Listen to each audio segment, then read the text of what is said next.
Muito obrigada mesmo. Conversar com você, falar de Plínio é um prazer enorme para mim. Bacana, obrigado também, muito obrigado. Então, primeiramente, eu queria falar sobre uma coisa que eu vi no programa da peça que você escreveu, que não se pode ler Plínio, ler uma série de peças do Plínio sem ser arrebatado. Isso me tocou muito, chegou muito em mim, assim, muito forte. Uhum. E, então, como é que eu falo?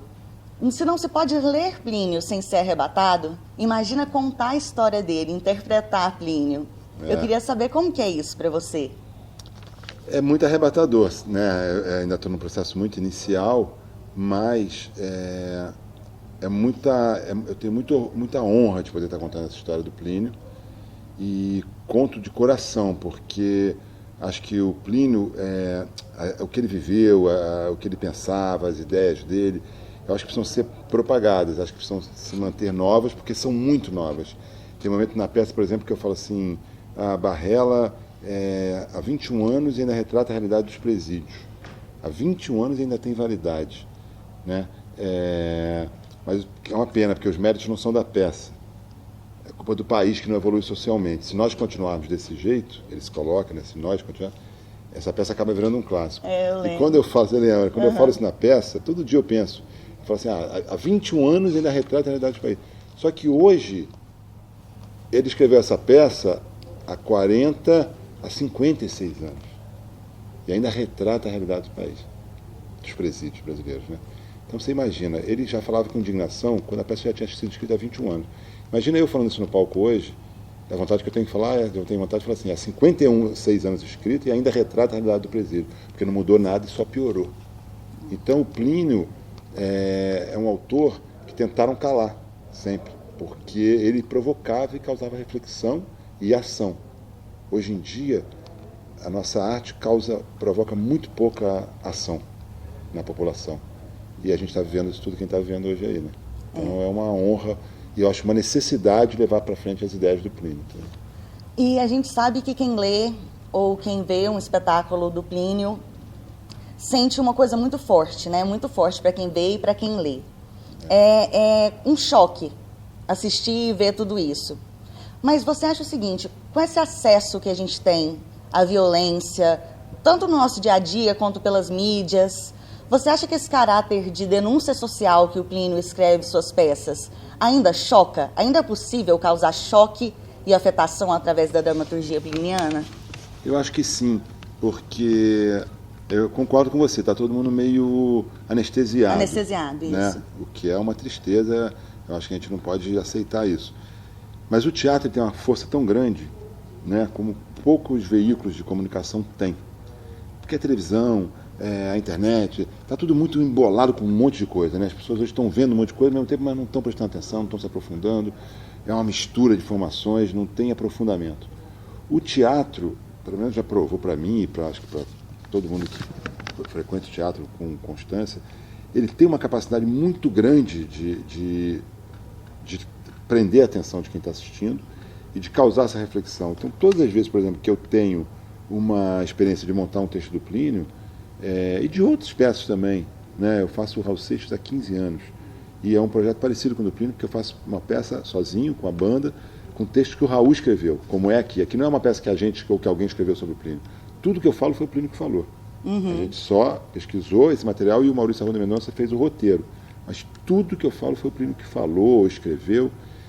E eu acho que o teatro tem uma capacidade muito forte, entendeu? De bater, de chocar, de jogar na cara. Por exemplo, quando eu dirigi Barrela, o público saía impactado dentro do teatro. Eu trouxe a peça para os dias atuais, quando a gente dirigiu, o que não mudou em nada a estrutura dramatúrgica do Plínio, em nada, eu só mudei algumas gírias, eu só atualizei as gírias, não atualizei nada, somente as gírias. E parecia que a peça tinha sido escrita naquele momento, quando eu montei há alguns anos atrás, e o público saía impactado do teatro. Então, eu acho que o teatro, além da dramaturgia do Plínio, o teatro também tem essa força. Né? É muito interessante, eu concordo plenamente com você. O teatro, as pessoas costumam falar que ele toca naquele lugar onde a gente há muito tempo não era tocado, né? Ele vai lá no fundo. Exatamente. E você falou do Maurício, que ele selecionou, né? Fez a compilação das... Nós fizemos a compilação. Todos vocês fizeram. Eu queria perguntar justamente como que foi isso. Eu e Silvio, eu já fazia isso na minha vida esses anos todos. né, sem querer, sem pensar que eu ia montar um espetáculo até um certo momento. Mas há muitos anos eu já pensava nisso. Logo depois que eu estreiei o Raul, em 2000, eu comecei a falar, pô, outro personagem que eu quero fazer no palco, a vida dele é o Plínio. E aí eu voltei a ler, eu reli várias vezes os livros do Plínio, não só as peças, mas muitos livros de crônicas, os livros autobiográficos, os romances, e eu achava que aquilo dava para fazer um espetáculo falando com ele, né, na primeira pessoa. Silvinho também, que é um amigo de longa data, que é muito jovem, mas foi meu aluno quando tinha 15 anos, 14, 15 anos, fui o primeiro professor dele, e ele também pegou esse bichinho do Plínio Marcos. Uhum. Até engraçado, estou relendo a biografia do Oswaldo Mendes, e ontem à noite eu li um trecho que não sei se foi o Flávio Rangel, ou o Décio de Almeida Prado, foi o Flávio Rangel, falava assim, na década de 60, quando o Plínio estourou, né, 64, 65, 67, o Plínio Marcos se pega, que nem febre amarela, que nem outras doenças, o Plínio Marcos se pega, agora todo mundo pegou o Plínio Marcos, as pessoas só querem montar o Plínio Marcos, mas ele falava isso como um elogio, como uma brincadeira. Então o Silvinho também pegou o Plínio Marcos, pegou essa febre, e muito jovem começou a estudar a obra do Plínio, e aí quando a gente falou de montar a peça, ele me propôs montar uma peça do Plínio, dirigir uma peça para um festival de teatro que ia ter em São Paulo ano passado, em homenagem aos 80 anos do Plínio, do nascimento do Plínio, e eu falei, Silvinho, tem um projeto antigo meu que é fazer o Plínio. O que você acha? Aí ele achou genial, o César também achou. E aí nós voltamos à pesquisa, aí já mais objetivado para a peça, separamos o material que a gente gostaria de falar e mandamos para o Maurício. E aí ele fez o roteiro, né, com início, meio e fim. Era essa a minha pergunta mesmo. Não, sem problema, ótimo que já... E o Plínio Marcos, ele é conhecido como o Bendito Maldito, né? O autor maldito. Para você, o que é o maldito no teatro? No teatro? No teatro. Eu acho que o maldito tem dois lados, assim. Um é o caso do Plínio, né? Era o autor maldito, que falava das coisas do lado mal da vida. Se a gente pudesse dar uma imagem assim. Isso, quem é que dá esse título, né? É a sociedade burguesa. É a imprensa, os intelectuais, a censura. Eles deram esse título para o Plínio, né? Do Plínio. Esse autor é maldito. Maldito porque ele falava do lado B da vida, né? Das pessoas que viviam à margem, que viviam mal. Né? Então, acho que essa é a força dele ser maldito. E eu acho que é isso, na verdade. Acho que é isso. O que eu ia falar era outra coisa, que às vezes também as pessoas também de carimbar uns autores como autor datado. Né? E que eu acho que passa longe do Plínio. Né? A gente está vivendo hoje... As pessoas ele é um clássico. As pessoas saem da peça aqui e falam, o texto... Está falando de coisas que o Brasil está vivendo hoje. E essa era justamente a minha próxima pergunta. Sim. Como que está sendo a recepção do público ao espetáculo?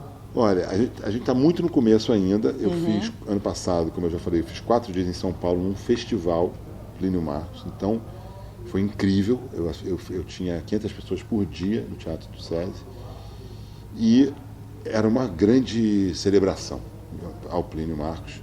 E o público ficou muito emocionado, muito impactado por ver aquele cara que durante tantos anos eles viram, não só suas peças, mas andando pelas ruas de São Paulo, vendendo os livros nas portas dos teatros, nas mesas dos bares, né, jantando nos gigetos todas as noites.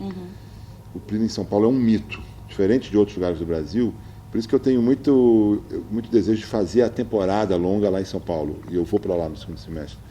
Porque lá eu acho que a peça vai ter uma vida muito mais longa do que em qualquer outra cidade. Exatamente porque lá ele é um mito. Nas outras cidades, não. Ele é um autor de teatro, conhecido mais por uns, menos por outros.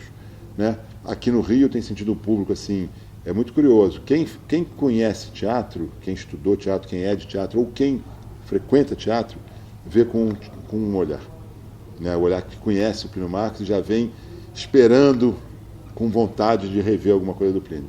Quem não conhece nada, veio aqui desavisadamente, porque um namorado trouxe, o pai trouxe, um amigo trouxe, que também tem esse tipo de público no teatro, tem ficado muito impactado com a história desse cara. Sabe? Pô, esse cara, eu nunca tinha ouvido falar desse cara.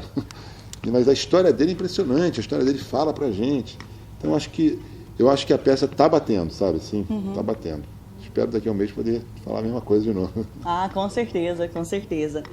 E... os planos, então, para o espetáculo, depois daqui, é ir para São Paulo, fazer uma temporada lá, é vida longa o espetáculo mesmo, assim? A gente fica aqui no Rio até final de março, 28 de março. Dia 31 de março a gente já está em Teresópolis, depois vamos fazer Niterói em abril, Barra Mansa, Madureira, Engenho de Dentro, tudo pelo Sesc. Depois vamos Festival de Tiradentes, Festival de São João del Rei, Festival de Angra dos Reis. Isso tudo está fechado até início de junho. E aí, eu estava te falando aqui fora antes, acho que a gente vai a Goiânia, talvez junho ou julho.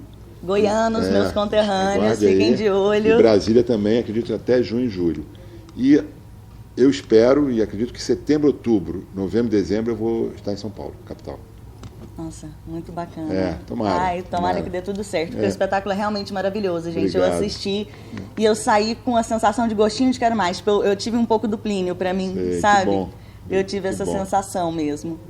E uma última pergunta que eu quero fazer, não é nenhuma pergunta, é um pedido. Se você fosse dar um recado para todo mundo que está assistindo a gente, um recado à lá Plínio Marcos, o que você diria? Nossa, tanta coisa. Eu acho que a coisa que eu mais posso falar é que o Plínio falava: nunca duvide de você, acredite em você, acredite em você, acredite na sua verdade, acredite nos seus sonhos, na sua força de reação, inclusive, quando te derrubam, quando tentam te derrubar e às vezes conseguem.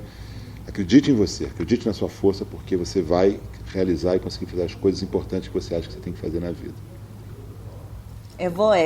Amém. Esse é o Plínio Marcos. Esse é o Plínio Marcos. Obrigada, gente. Ficamos por aqui com essa entrevista linda que eu tive a honra de fazer. Obrigado. Muito obrigada, viu, Roberto? Tudo de bom para você. Obrigada. Obrigado por fazer um blog de teatro que alimenta a nossa arte, a nossa profissão. Tá joia. Obrigada, gente. Até a próxima.